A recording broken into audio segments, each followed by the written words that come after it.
Hey guys, Lou Wizard here with another Soulforge video for Gems of War. It is a new week. We have a new event out, new troop, new stuff in the Soulforge. So let's get right into it and take a look at what we have here. Let's go to the Soulforge, check out weapons. So there is Glacial Crystal here, which is one of these mana generating weapons for a particular kingdom. Glacial Peak. And there's Queen Mab in there, which this weapon used to be pretty good with Queen Mab. Generates some blue and purple gems, which that's what Queen Mab takes. And Queen Mab, if you have fully traded, will freeze the enemy team on a 4-5 match. So, like, that used to be a really common setup for a lot of people, but I'm not going to recommend this weapon just because I haven't seen it used in a long time. And if you got a lot of diamonds left over and you're later in the game, you're trying to collect these kind of weapons and you don't have this one yet, you should probably craft it. But other than that, I would say a pass on it. These other weapons, only if you're rich enough with the diamonds and you want to collect weapons, I would say get them. If not, then pass. And the only other thing in here that I'm going to recommend, which this one is pretty good, is the Arboreal Crystal. This thing is really good for, you guessed it, elemental allies, and Gobtruffle is an elemental troop. So I've seen this weapon used a lot with that troop, and we all know how much we love Gobtruffle.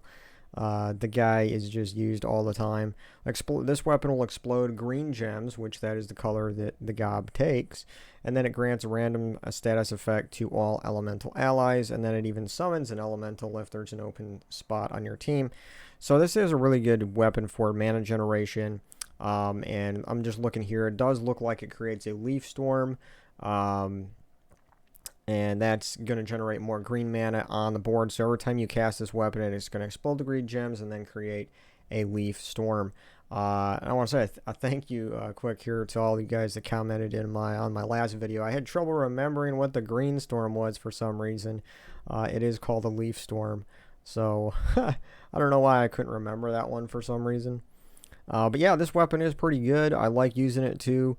Goes really well with Gobtruffle and also any other elemental troops, but Gobtruffle is probably the one that you're going to use the most with this one. But yeah, for 300 diamonds, not a bad weapon to have. And obviously you can use the Gobtruffle with other weapons like Mountain Crusher or really anything, but this weapon is really good because there's really good elemental troops in the game. Now, real quick, we're going to go over troops, but I already looked at the summoning stones, and I just want to point out one troop, and I have pointed him out numerous other occasions, but I really do think it's worth trying to get this guy if you can. Azirus is one of my favorite troops for certain types of events. It's kind of an underrated troop, not really used too often, but I like to use it from time to time with my skull teams. Very low mana cost, only has 6 mana that it needs. It transforms a selected mana gem into a skull, so you can get 3 or 4 matches with skulls with this thing pretty easy, even if they're not aligned right on the board. And then if there's 13 or more purple gems on the board, it gains all of its mana back, which is pretty amazing. It does have Magic Link in its traits too. But that one right there is a pretty good one. So I'm just going to recommend trying to get that if you don't have it yet. But yeah, let's move on to legendaries and mythic troops here in the Forge. And for legendaries, we have Garuda, we have Leviathan, King Bloodhammer, and Lust. Now, I don't recommend really crafting any of these except it's a soft maybe on King Bloodhammer. King Bloodhammer is one of the better legendaries in the game. King Bloodhammer will do spell damage to the 2 strongest enemies, transform all blue gems to Doom Skulls to boost the damage. This thing, and it will summon a Doomstorm when an enemy dies, and it's immune to a bunch of different things there. It is a really good legendary troop. I like using this one with Glaceon, because Glaceon will generate blue gems on the board while it converts red gems to Doom Skulls. So you'll have some blue gems left over once you use Glaceon. And maybe a few Doom Skulls mixed in there that didn't connect. And then if you have this one fully powered up, King Bloodhammer will transform all those blue gems into Doom Skulls. Even without pairing it with Glaceon, it's still a really strong troop, and I do like this one a lot. So it is a soft maybe on a craft on this. 800 diamonds. I do think it is worth that price. The other legendaries I don't think are worth it. Lust is annoying, but not really strong. Leviathan is your basic deal damage to all enemies. Has a little other things here to knock the first enemy to the last position, but nothing really super defining. Garuda is a summon a firestorm troop and deal damage to all enemies. Gains a little bit of magic, but again, it's doing damage to all enemies. I don't think that those cards are worth crafting at all. The 800 diamonds, I would save them. And you're going to get Garuda, Leviathan, and Lost eventually opening keys. You might get King Bloodhammer 2 opening keys, but in my case, when I was leveling up in the game, I didn't get him until much, much later opening keys. So if you're like me, let's say you get to like level 1000, for example, and you still don't have King Bloodhammer, this is probably a craft for you at that point in the game. So that's my thoughts on the legendaries. Now let's look at mythics. We have Infernus, we have Megavore, Pharaoh Nefertani, and the Archdeva. Out of these, I'm going to say Megavore is the best one this week. Megavore is pretty awesome. It eliminates all armor from all enemies, deals 65 damage to an enemy, and then it submerges itself. If you have it fully traded, it will have an 8% chance to kill the last enemy on a 4 or 5 gem match.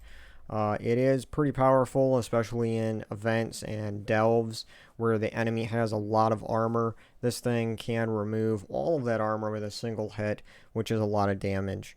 So Megavore is still very useful in the game, and I do use him from time to time, although he's not my first choice to go to for a lot of teams. But he does have his uses, and I would say he's definitely more powerful than something like Infernus at this point. Infernus used to be one of the great kings of the game, but that was probably like 2 years ago or so.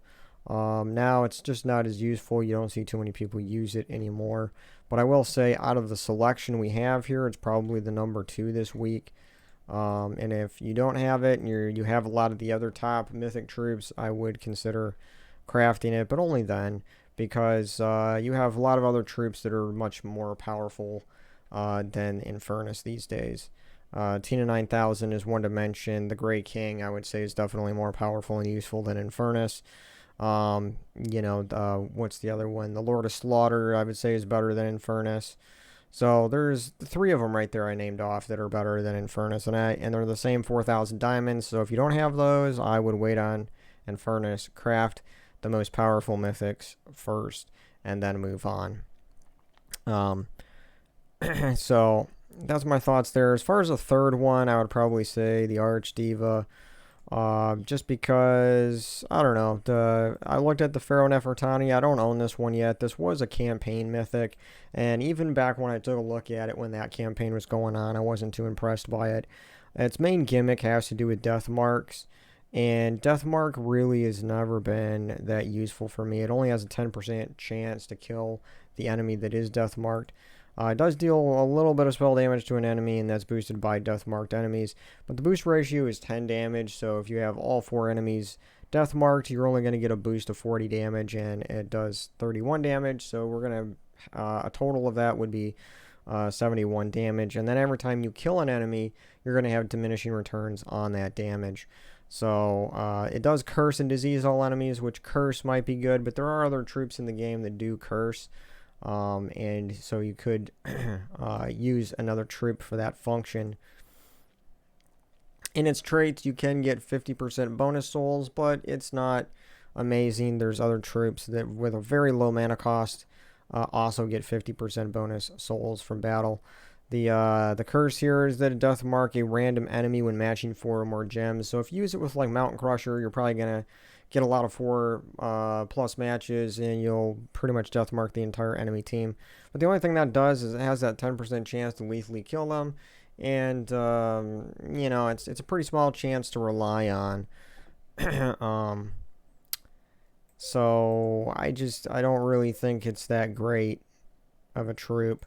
The Archdeva, on the other hand, it doesn't do any damage in itself, but it does give them 49 attack, life, armor, and fill their mana. It can only be casted once, so I don't really think this is a great mythic either. But if you want to get something powered up really fast, like if you have a Zul'Goth or something that's going to just be really, really dangerous in your team, you could use this to fill it up immediately, and then you can cast with it. But I'm going to say that Megavore is number 1 this week, Infernus is number 2, 3 is Archdeva, and 4 is Pharaoh and Nefertani. And that's my opinion on the Mythics this week. So let's go over and check out the new weekly troop and see what that's all about. So the Grim Morai, the Grim Morai, how do you say this troop's name? I think I got it pretty close. Anyway, the ability here, Overdue Fees, steal 26 gold from the enemy team, then drain 8 mana from an enemy and freeze them. Its abilities really aren't that, or its traits aren't that amazing. 12 mana cost, it's a Fey, Mystic, Glacial Peaks Kingdom. Stealing gold, the enemy might not have any gold to steal, so I don't know what's going on there. Drain 8 mana from an enemy. So, yeah, I don't know what this boost ratio is for on the screen. I was trying to figure that out looking at that because it doesn't say anything in its ability what it's going to boost from. But, drain 8 mana. I mean, the only thing you could really, I would see myself using this for is really the draining of mana. But draining 8 mana, there's other troops that you can drain mana from the whole team. So, I probably won't use this troop that much, but it is one of these weeks where we have 400 glory for 2 trait stones, and so we have 2 arcane spirit trait stones this week. So if you have any weapons, any classes, any legendary or mythic troops that need this trait stone, now is the time to really stock up on it. It's cost 6,400 glory to get 16 of them. You can ascend this troop to mythic and get 32 arcane spirit trait stones. So that's pretty awesome. And that's what I like to do there, just to keep my kingdoms all fully upgraded with ascended mythic troops. But yeah, so that's that. Let's go check out the event here. Lore of Nature is the name of this event this week, and let's go check out what kind of restrictions we have here and everything. First of all, I got to get my medal, which I don't know if it's skull or if it's spell damage that's being boosted here, but we're going to find out.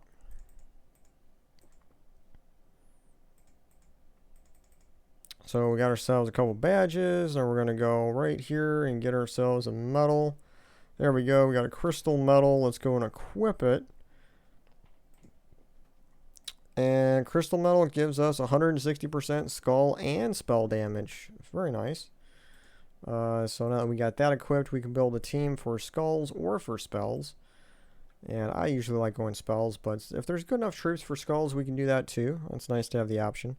So instead of a kingdom restriction for this event, we have a troop type restriction and a color restriction.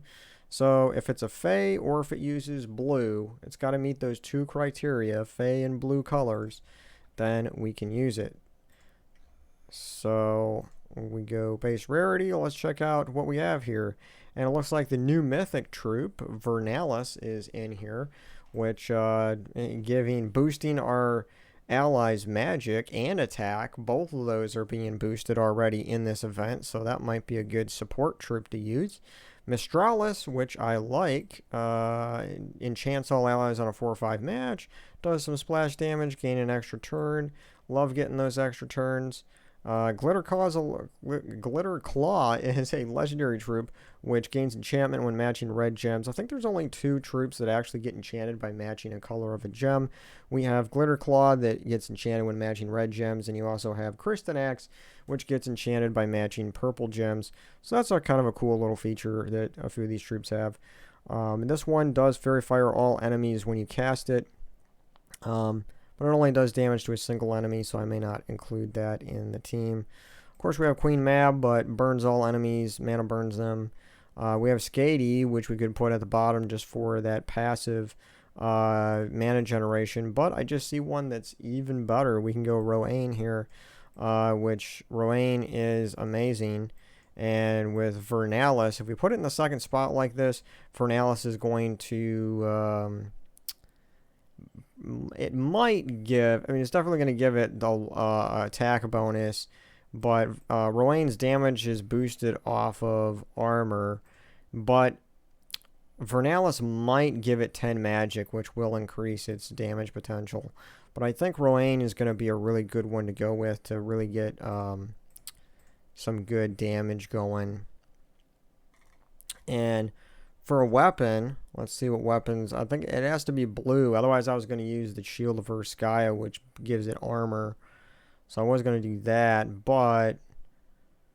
you know, we might have to, instead of Skady, we could use Jar of Eyes and keep this troop at the top of the team.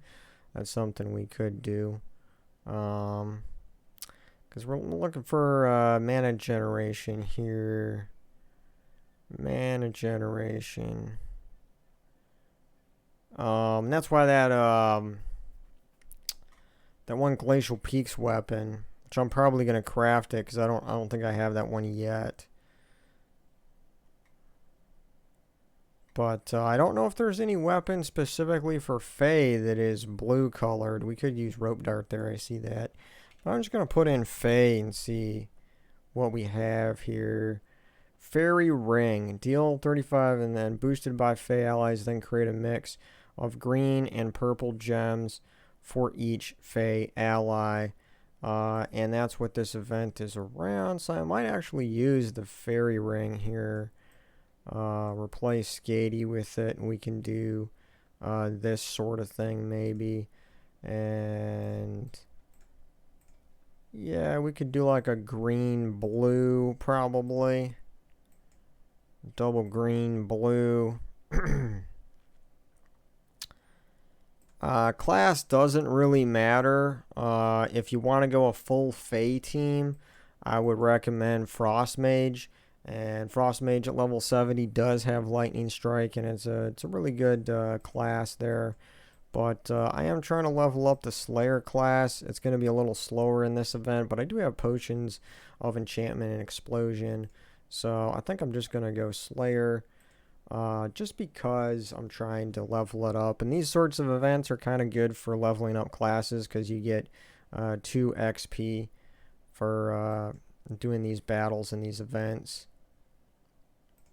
And it'll generate a little bit of mana there. We got this, and you know, Rowan's already going to do a lot of spell damage, but on top of that, it's being boosted 160% by the metal that we have equipped. So that's going to be a killer for quite some time here. And let's see, the boost ratio is 170, so it's going to do 170 damage plus the 47 that it's got there. It's doing over 200 damage, which is more than enough right now to kill everything. It might struggle a little bit later, and I don't know if there's a weapon yet. We didn't look to see if there's a weapon that can give it armor, or even a troop that can give it armor that's Fae. I'm not sure about that yet, but overall, I think it's a really good troop to use. We have Vernalis here. We can do that, and that added attack to my hero, and it didn't add magic there. Might have added magic to Mistralis down there, which I guess that's okay too. So that's a nice thing about Vernalis is it's going to be adding that 10 magic, and it might even do it to itself. So if Vernalis adds magic to itself, it means the next time that you cast it, it's going to add more life and more attack to 2 allies. So yeah, and you know, I tried getting a second Vernalis off camera, and I ended up getting 2 more of them, which was pretty awesome. I just wanted like 2 of them because I think playing around with them in a team with 2 of them in there could be kind of interesting. You could really start to boost the attack damage for sure on the top troop. And there is certain troops that work pretty good with Vernalis. Like I was thinking, High King Iron Gut, the goblin guy that has the devour chance based on its attack damage. So if we put Vernalis in there and we put High King Iron Gut in one of the top two places, because it says here it'll give attack to the first two allies, and that attack damage being added to High King Iron Gut will increase its chance of devouring enemy troops. So that's a good troop combination that you could put with Vernalis. Another one is there's a mythic troop called War, and War's damage is boosted by its attack damage. And there's troops like that throughout the game that have an attack damage kind of boost. And those sorts of troops will work really good with Vernalis' ability. But yeah, especially in like delves, because in delves, like the magic and everything is just going to be boosted if you have that's if you have your underworld kingdom like upgraded. I try to upgrade all mine over 100, and it gives a lot of extra like magic, life, and armor to my troops when I do a delve. So if you have that, then yeah, it's going to be even better down there.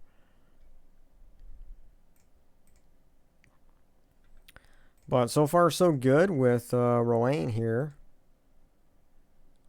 And, on this event, it keeps knocking me back down to level 10 rooms. So it's going to be probably like maybe another 10 battles here until I'm actually doing some battles that are a little difficult. But yeah, I would say, put Rowan in there. Everybody should have Rowan at this point because it's a troop that you get in the very beginning of the game when you're doing the quest line. So pretty much everybody's going to have Rowan here. And Mistralis is a good troop too. We haven't really used it yet, but that's a good troop, especially for enchanting. And it also has some spell damage that it will do to random enemies, and then it also will enchant your whole team on a 4 or 5 match, which is pretty awesome.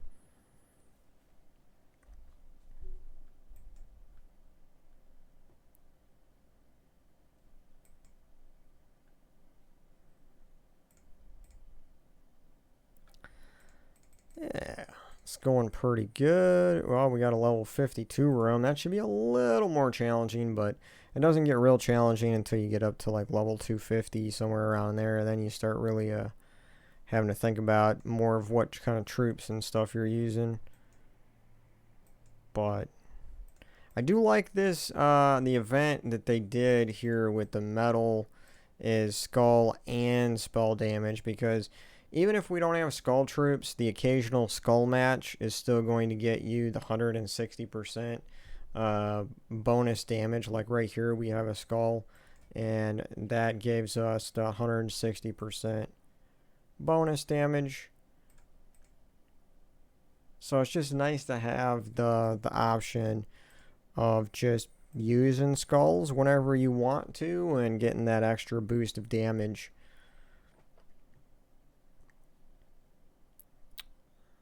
Like that, this, like it's all... We got some ravens in there, that's good. We didn't even really use Rowan at all that time. And at this point in the game, we're still fighting some pretty low enemies, so I haven't really used Vernalis yet either, but that'll boost the attack damage, which that's, even though we don't have a way to create skulls, that's still going to take advantage of the fact that we do have 160% skull damage bonus.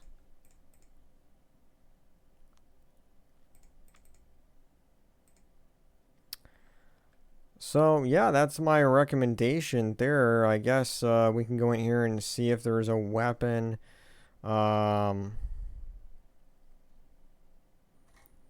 We do have the arboreal crystal here, which that is a good weapon, like I was saying earlier. But the question about that one is we need Fae, but also elementals. because that weapon is going to be boosting elementals. So let's see if we have any good elemental troops here. Mistralis is an elemental. This is actually an elemental. Rowan. This tree ant guy, but that's going to mana block that. This creates 8 green gems as elemental. So that's the other thing too here, is what we could do is we have Mistralis in there. And then we got Rowan in there. We could then do this, and then for the weapon we could do this, and this is going to explode all green gems and give a random positive status effect to all the elementals, which will be Rowan, it'll be the Dryad here, and Mistralis. Let's see. Yeah, I think I'm going to keep the green blue there. But yeah, this is another team setup here. If you have the Arboreal Crystal, and if you do have these 3 troops, these look like they were the only elementals. Well, there was the tree ant, but he doesn't really do a whole lot of great things. But yeah, so you would explode gems like this, and then see it gave Submerge to those 3. But it can enchant, and it can do some other things, and give them barrier, any positive status effect, really, like Reflect or Bless or any of that good stuff. So this is another choice here too that you could do for a team. It didn't look like we really had any good skull options, but that's okay. Skulls will just kind of naturally fall down on the board, and you'll be able to use that bonus anyway. So yeah, that's what I got for you today, guys. That's my Soulforge video for this week. It doesn't look like there's any other events going on until next week. So this is all we have to focus on is Lore of Nature. And then that's pretty much it. We just have then our daily stuff of, if you want to keep up with your delves, and we got a class trial for the Frost Mage coming up. Faction Assaults Tuesday, it's all pretty much normal stuff that goes on throughout the week. But yeah, guys, that's all I got for you for this week, and I appreciate you guys for watching my videos, and I'll catch you on the next one. Later.